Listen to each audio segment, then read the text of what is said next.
Okay, another ancient Greek philosopher we need to discuss is Aristotle's ethical theory.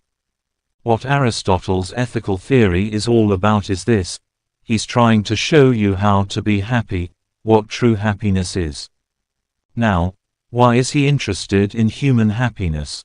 It's not just because it's something that all people want to aim for. It's more than that, but to get there we need to first make a very important distinction. Let me introduce a couple of technical terms: extrinsic value and intrinsic value. To understand Aristotle's interest in happiness, you need to understand this distinction. Some things we aim for and value, not for themselves but for what they bring about in addition to themselves. If I value something as means to something else, then it has what we will call extrinsic value.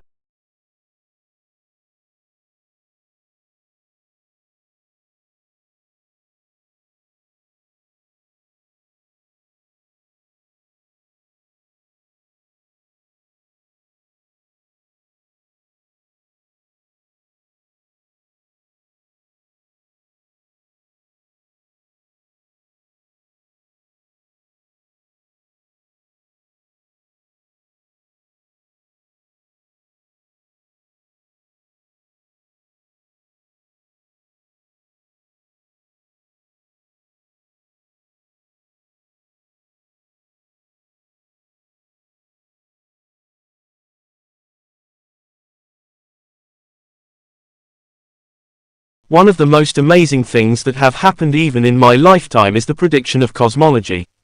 When I started out 40-odd years ago, we thought we knew that the universe began a Big Bang. Some people doubted even then. We thought the universe was about 10 or 20 billion years old. But now, for really very sound scientific reasons, we can say that the universe did start in a Big Bang and it's 13.8 billion years old. So it's not 14, it's not 13 because a decimal point in there, and that's a stunning achievement to know that. And we also know that the laws of physics that apply to tiny particles inside atoms also explains what happened in the Big Bang. You can't have one without the other. A very neat example of this is that when you apply nuclear physics, that kind of physics, to understand how stars work, you find out that the oldest star in the universe is about 13 billion years old.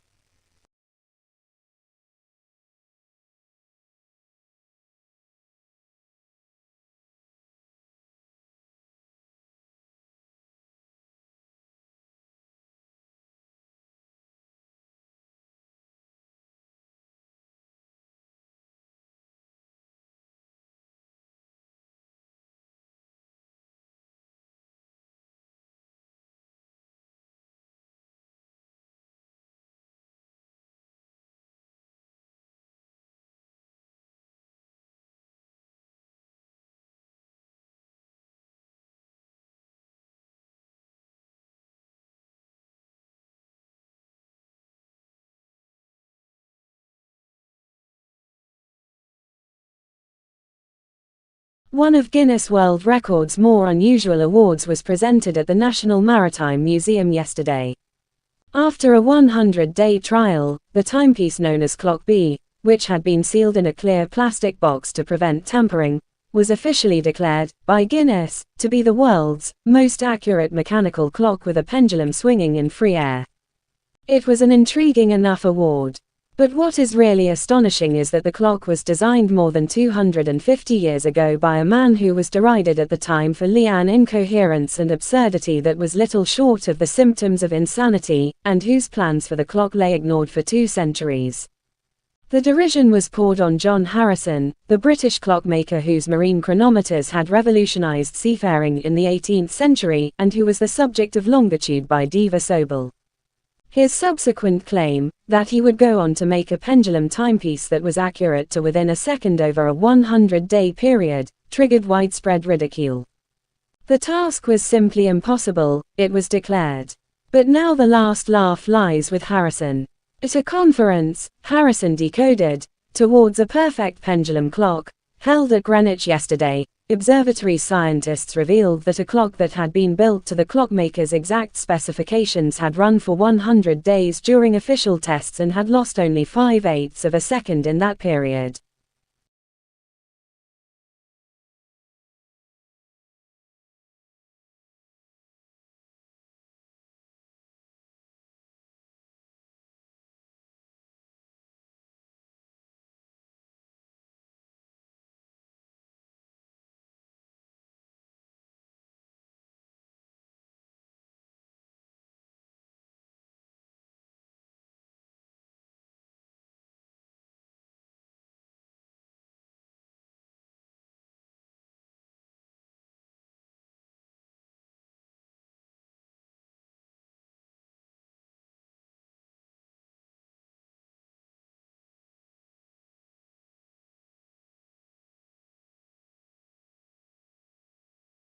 In a study in the current issue of the journal PLOS One, a team of scientists in Germany showed experts and novices simple geometric objects and simple chess positions and asked the subjects to identify them. Reaction times were measured and brain activity was monitored using functional MRI scans. On the identification of the geometric objects, the subjects performed the same, showing that the chess experts had no special visualization skills. When the subjects were shown the chess positions, the experts identified them faster. Focusing on an element of an earlier study on pattern and object recognition by chess experts, the researchers had expected to see parts of the left hemispheres of the experts' brains, which are involved in object recognition, react more quickly than those of the novices when they performed the chess tasks. But the reaction times were the same. What set the experts apart was that parts of their right brain hemispheres, which are more involved in pattern recognition, also lit up with activity. The experts were processing the information in two places at once. The researchers also found that when the subjects were shown the chess diagrams, the novices looked directly at the pieces to recognize them, while the experts looked on the middle of the boards and took everything in with the peripheral vision.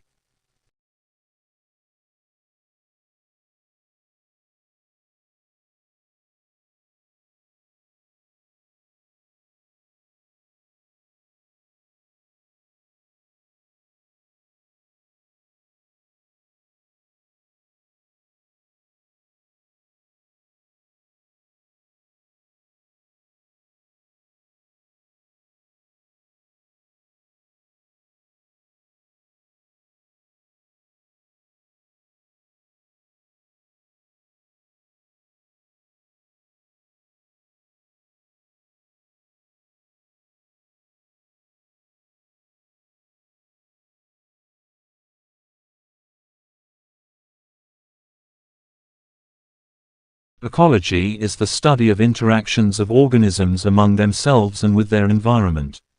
It seeks to understand patterns in nature, e.g., the spatial and temporal distribution of organisms and the processes governing those patterns. Climatology is the study of the physical state of the atmosphere, its instantaneous state or weather, its seasonal to interannual variability, its long-term average condition or climate, and how climate changes over time. These two fields of scientific study are distinctly different. Ecology is a discipline within the biological sciences and has as its core the principle of natural selection. Climatology is a discipline within the geophysical sciences based on applied physics and fluid dynamics. Both, however, share a common history. The origin of these sciences is attributed to Aristotle and theorists and their books Meteorological and Inquiry into Plants, respectively, but their modern beginnings trace back to natural history and plant geography. 17th, 18th, and 19th century naturalists and geographers saw changes in vegetation as they explored new regions and laid the foundation for the development of ecology and climatology as they sought explanations for these geographic patterns.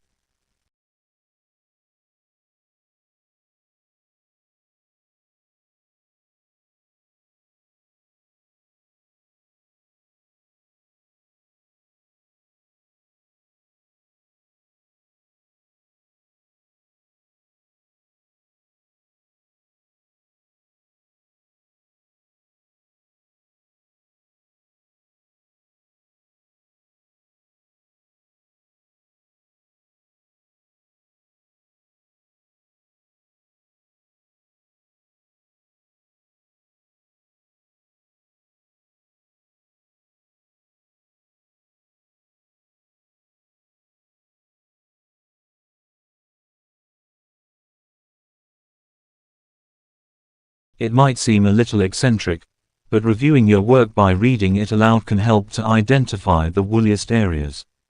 This works best if you perform your reading in a theatrical way, pausing at the commas and ends of sentences. If you run out of breath during a sentence, it is probably too long. You ought to be able to convert your writing into a speech in this way if it sounds too stilted and convoluted. Perhaps you could rework these parts until they sound fluid.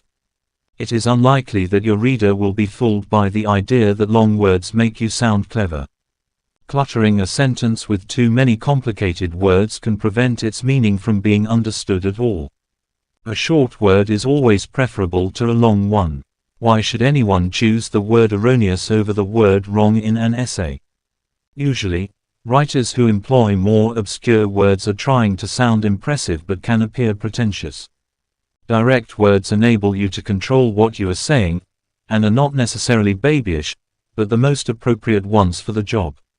When you read your writing aloud, you will notice that the key stress comes at the end of your sentence. It is, therefore, most effective to end with a short and emphatic word to secure your point. Try to resist the impulse to waffle at the end of your sentence by trailing off into qualifying clauses.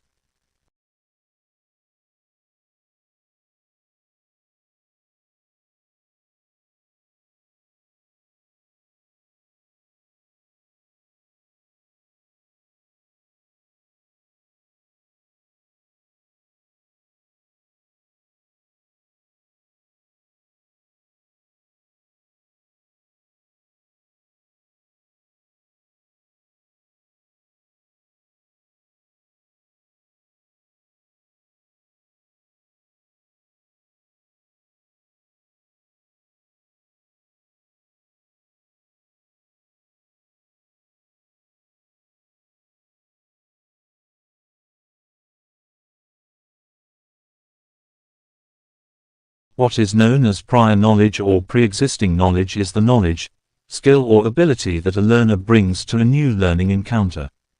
This includes all knowledge that is available before the learning event, and which has been gathered or developed by any means, and in any situation, including both formal and, quite often, informal learning situations. Learners need enough previous knowledge and understanding to enable them to learn new things. They also need help making links with new and previous explicit knowledge. It is considered to be valuable to go through a process of what has been called activating prior knowledge. Teachers often go through this process at the beginning of a new topic. They also use introductory strategies at the beginning of lessons which are continuations from previous lessons. In terms of the practicalities of teaching, this is a process of making children think about the topic or remember what has been covered already. In terms of theory, it is to do with activating particular schemas.